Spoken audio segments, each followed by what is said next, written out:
He has led us through our miraculous desert shield, desert storm, and, indeed, desert victory. He is a man who believes in discipline, values, and goals. To mark this momentous occasion, a former Horatio Alger Award recipient asked that the association might find it convenient to send a film crew to his home in California because he would like to have a comment by film to us. So I present by film the 40th President of the United States and a former boss of this recipient, the Honorable Ronald Reagan. Nancy and I are sorry we're unable to be with you tonight as you celebrate the 44th Annual Awards Dinner of the Horatio Alger Association. I remember well the evening in 1969 when I was inducted into this fine organization. We can all be proud of the progress that has been made since then in increasing the amount of scholarship money awarded to so many promising young people. And we can feel great satisfaction that our youth seminars on free enterprise now reach more than 50,000 high school students a year. The Horatio Alger Association represents America, Americans, and the forces that made this country the greatest on earth. The Horatio Alger Association celebrates hard work, potential purpose, and achievement.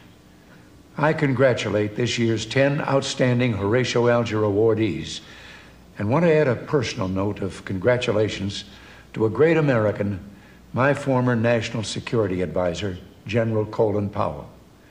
Colin, we owe you a great debt for your outstanding service to your country during our recent triumph in the Middle East.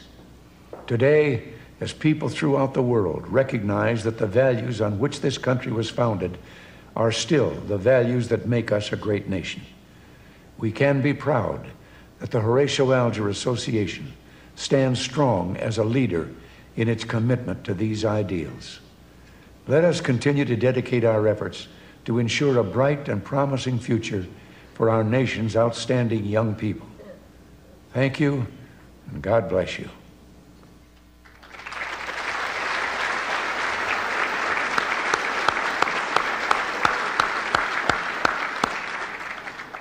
And we thank President Reagan, and now the man that we have seen on camera, we all want to know a bit better.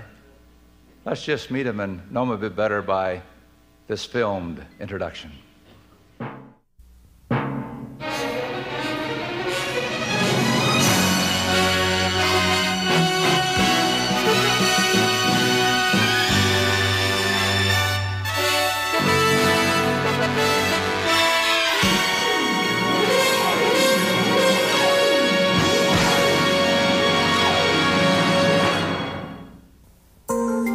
Colin Powell was born in New York City in 1937, the son of hard-working Jamaican immigrants.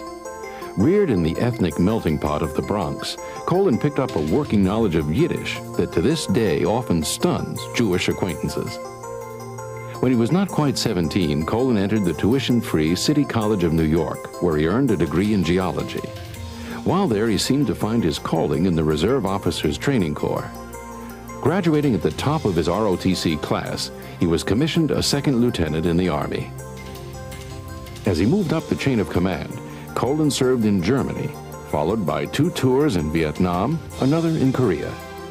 Along the way, he earned a master's in business administration and became one of 7 out of 1,500 applicants to be chosen as a White House Fellow, serving his year working for the Director of the Office of Management and Budget. In 1986, Powell was commanding the Army's 72,000-member 5th U.S. Corps in Frankfurt, West Germany, when President Reagan called him home to serve as Deputy National Security Advisor. In 1988, he ascended to the position of key advisor to the President on national security affairs, the first black to hold that position. In April of 1989, General Powell received his 4th star and was named to head U.S. Forces Command at Fort McPherson, Georgia.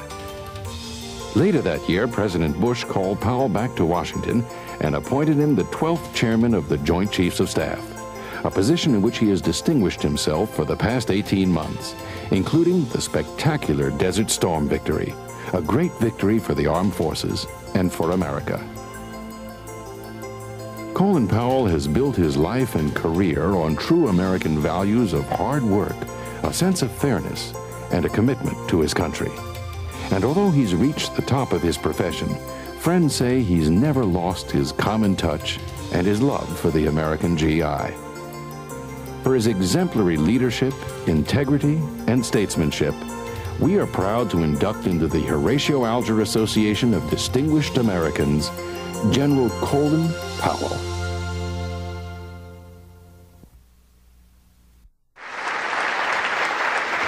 Presenting the award to General Powell are Horatio Alger Association members Zachary Fisher and Brigadier General Charles Yeager.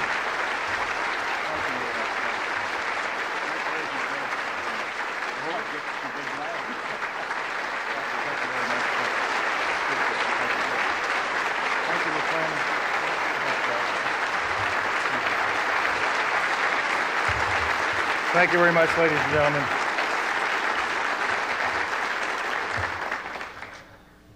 Thank you very, very much, ladies and gentlemen. It's indeed a great honor to be inducted into the association and to join all of the other distinguished Americans who have been so recognized over the years. And let me also express my congratulations to those fine young men and women who are with us this evening who received the scholarships that you have so generously provided. Let me apologize, however, for goofing when I came in and going the wrong way. Fortunately, I do wars better than I do testimonial dinners.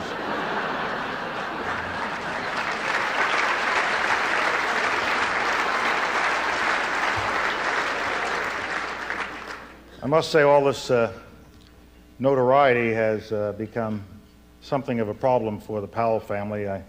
I'm glad we won. Not quite sure what they do to you when you lose, but I'm glad we won. As was mentioned, I was born in Harlem, raised in the South Bronx, went through the public school system, and then entered the Army and has been there ever since. This coming Monday, I'm going back to the Bronx. I have been invited to throw the first ball out at the first game in Yankee Stadium this year. And I thought that was quite an honor. And then the next thing I knew, the borough president heard about it and declared it Colin Powell Day in the Bronx. And so now there is a ceremony at Borough Hall just before I throw the ball out at Yankee Stadium. And then one of my cousins heard about it and reminded me that I owed him a dinner speaking engagement for a group he's associated with on Monday evening. And then another group heard about it and I have to stay over till Tuesday morning. And then in the middle of it all, my high school heard about it, and so I also have to go to my high school and give a speech. 33 years ago, I left the Bronx in a Greyhound bus and nobody noticed at all.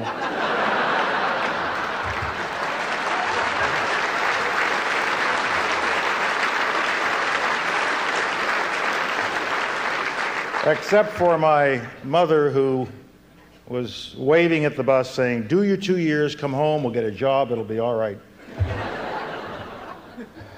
But notoriety is fascinating because now people come to me as if I have all of this wisdom that I am to impart, especially to young people.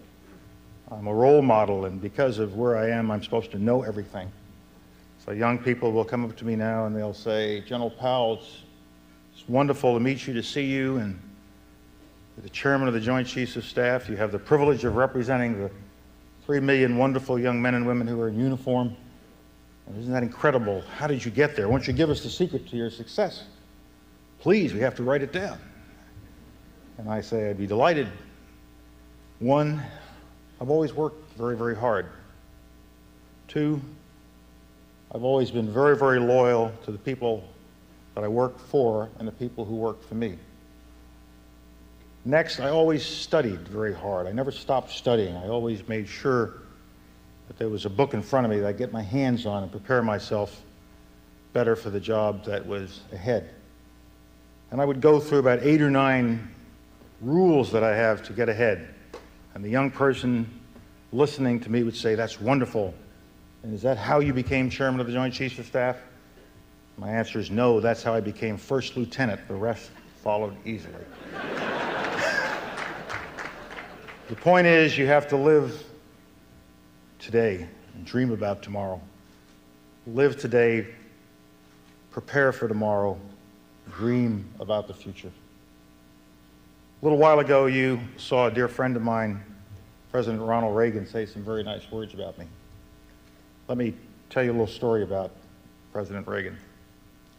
When I was a national security advisor, we received many foreign visitors, of course.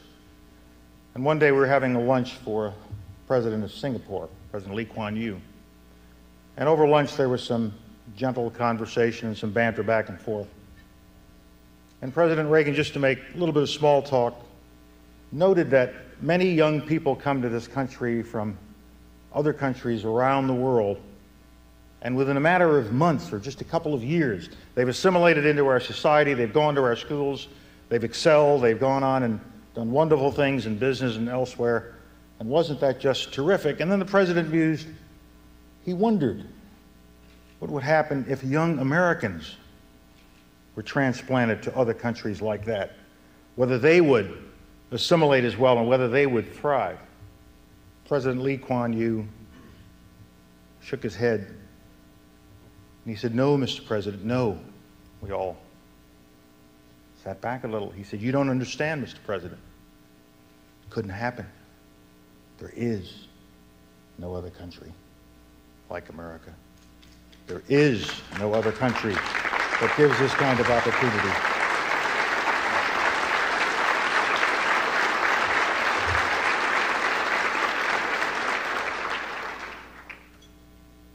I guess it was for that reason that my parents came to this country, and why I feel they are here with me tonight, along with my wonderful wife, who is the better half of the Powell team. But my parents came here in the early 20s looking for a better life because they'd heard about America. And they believed if they came here and started a family and raised children, those children, if they worked hard and if they wanted to, they could be successful. And they worked all their lives to that proposition. And they brought up 2 children who have been successful because the opportunity was here in America. They truly are the winners of your Horatio Alger Award tonight. And I thank you for presenting it to me in their name, if I may be so bold as to say that. And let me just say to the young scholarship winners who are here this evening, the world is before you.